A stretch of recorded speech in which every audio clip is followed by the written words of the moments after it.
ரிஷப ராசி நண்பர்களே, இந்த வாரம் உங்களுக்கு யோகமான வாரமாக இருக்க போகுது. பொதுவா எல்லா நேரத்திலும் குழப்பத்திற்கு மட்டும் நீங்க இடம் கொடுக்காதீங்க. ஒரு வேலையில கையில் எடுத்துட்டா அந்த வேலையை முடிப்பதற்கு என்னென்ன வழிகள் இருக்கிறதோ, எந்த மார்க்கங்கள் இருக்கிறதோ, அந்த வழிகளை எல்லாம் நீங்கள் கண்டுபிடிச்சாவே போதும். இது நடக்குமா நடக்காதா என்ற கேள்வி என்பது உங்களுக்கு வேண்டாம். நிச்சயமாக நீங்கள் எடுக்கின்ற வேலை நடக்கும். உங்களுடைய குழப்பத்தின் காரணமாக அது தடைகள் ஏற்படுவதற்கு வாய்ப்புகள் உண்டு. குழப்பத்திற்கு இடம் கொடுக்காதீங்க. சரி, இந்த வாரம் எப்படி இருக்க போகுதுன்னா, ஞாயிற்றுக்கிழமை மதியம் வரை வியாபாரம் தொழில் நல்லாவே போகும். தடைகள்லாம் இருக்காது. குடும்பத்துல நிம்மதி இருக்கும். பெரியவருடைய ஆசீர்வாதம் கிடைக்கும். நன்மைகளை காண முடியும். ஞாயிற்றுக்கிழமை மதியம் தொடங்கி திங்கட்கிழமை செவ்வாய்க்கிழமை உங்கள் எதிர்பார்ப்புகள் பூர்த்தியாகும். பண வரவு இருக்கும். பெரியவருடைய ஆதரவு இருக்கும். புரியுதுங்களா? குடும்பத்தில் ஒரு சுபிட்சமான நிலை இருக்கும். வியாபாரம் தொழில் முன்னேற்றம் அடையும்.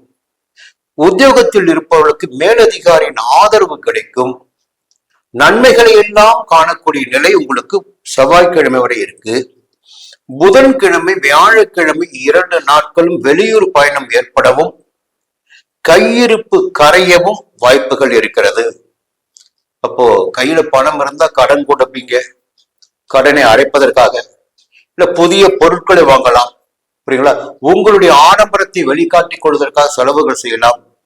இப்படி நிறைய விஷயங்கள் செலவுகள் காத்து கொண்டு இருக்கிறது புதன்கிழமையும் வியாழக்கிழமையும். வெள்ளிக்கிழமை சனிக்கிழமை உங்கள் விருப்பங்கள் பூர்த்தியாகிடக்கூடிய நிலையாக இருக்கிறது.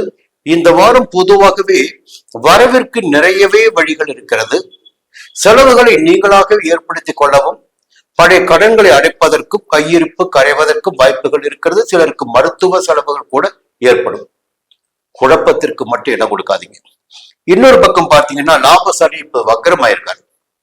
அப்போ கடந்த வாரத்தில் இருந்த ஒரு நல்ல நிலை, ஒரு ஆரோக்கியமான நிலை, வேலையில பாத்தீங்கன்னா ஒரு தெளிவாதான் போய்கிட்டு இருக்கு. இப்போ பெரிய பயங்கள் கிடையாது, சங்கடம் கிடையாது. ஆனா இப்ப சனி வக்கரமாகின்ற போது என்ன ஆகுன்னா, அது லேசா பின்னடைவு. அது ஏன் லேசா பின்னடைவுன்னா, ஒரு சனி பகவான் வக்கிரம் அடைகின்ற போது ஒரு பின்னோக்கி செல்கின்ற வேறு ஒரு ராசிக்குள், முன்பிருந்த ராசிக்குள் செல்கின்ற நிலை உண்டு. ஆனா இப்ப சனி வக்கரம் அடைந்த அதே ராசிக்குள்ளதான் சஞ்சரிக்கிறார், மீனத்துக்குள்ளதான். கும்பத்துக்கு பின்னாடி நோக்கி போகல. அப்ப கும்பத்துக்குள்ளத்தான் சனி இருக்காரு. பெருமளவில் பாதிப்புகள் ஏற்படுவதற்கு உங்களுக்கு வாய்ப்புகள் இருக்காது. இன்னொரு பக்கம் பார்த்தீங்கன்னா, இந்த வாரம் முழுவதும் குரு அஸ்தமனம் அடைந்திருக்கிறார். அடுத்த ஞாயிற்றுக்கிழமை குரு உதயமாக போகிறார். குருவுடைய பார்வைகள் உங்களுக்கு பலன்களை கொடுத்திட இருக்கிறது அடுத்த வாரம் முதல். இப்ப குரு அஸ்தமனமாக இருக்கிறார். இன்னொரு பக்கம் பார்த்தீங்கன்னா, சுக்கிரனுடைய சஞ்சாரம், ராசிநாதன் சுக்கிரன் உங்களுக்கு, அவருடைய சஞ்சாரம் பூர்வ புண்ணிய ஸ்தானத்துல. பொதுவாக 5ஆம் இடத்தில் சுக்கிரன் சஞ்சரிக்கின்ற போது கையிருப்பு உயர ஆரம்பிக்கும். பொருளாதார நிலை உயரும். வியாபாரம் தொழில் முன்னேற்றம் அடையும். பிள்ளைகள் பற்றி கவலைகள் நீங்கும். பூர்வீக சொத்தில் ஏற்பட்ட பிரச்சனைகள் விலகும். கையில பணம் புரளும் சொல்லுவாங்க. 5ஆம் இடத்துல சுக்கிரன் சஞ்சரிக்கின்ற போது ஒரு ஆரோக்கியமான நிலை, செல்வாக்கான நிலையெல்லாம் இருப்பதற்கு வாய்ப்புகள் இருக்கிறது. எல்லாவற்றுக்கும் மேலாக உங்களுடைய சுகஸ்தானாதிபதி சூரியன், ஆத்மகாரகன் சூரியன், அவர் 3ஆம் இடமான சகாயஸ்தானத்தில் சஞ்சரிக்கிறார்.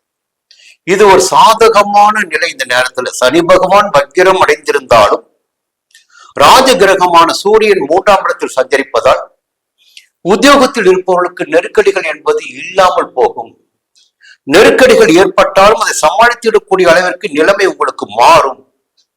எதிர்பார்த்த இடமாற்றம், பதவி உயர்வு கிடைக்கும். மேலதிகாரியின் ஆதரவு கிடைக்கும்.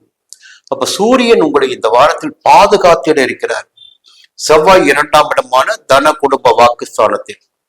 முடிந்தவரையில் குடும்பத்தினரை அனுசரிச்சுட்டு போயிடுங்க. புரியுதுங்களா? கொஞ்சம் கையில பணம் வச்சுக்கிங்க. வந்த காசை உடனே செலவு பண்ண வேண்டாம். உங்களுக்குன்னு கொஞ்சம் பணத்தை வச்சுக்கிங்க. கொஞ்சம் நிதானமாக செலவு பண்ணுங்க.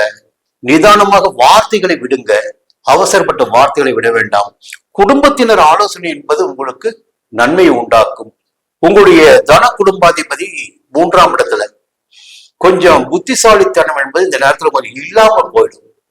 அப்ப கொஞ்சம் கவனமா நாளைக்கு என்ன நடக்கும், என்ன செய்யலாம், இப்ப கையில் நமக்கு என்ன இருக்கணும், எல்லாவற்றையும் யோசனை பண்ணி இந்த வாரத்தை கடத்துங்க. இந்த வாரம் உங்களுக்கு யோகமான வாரம்.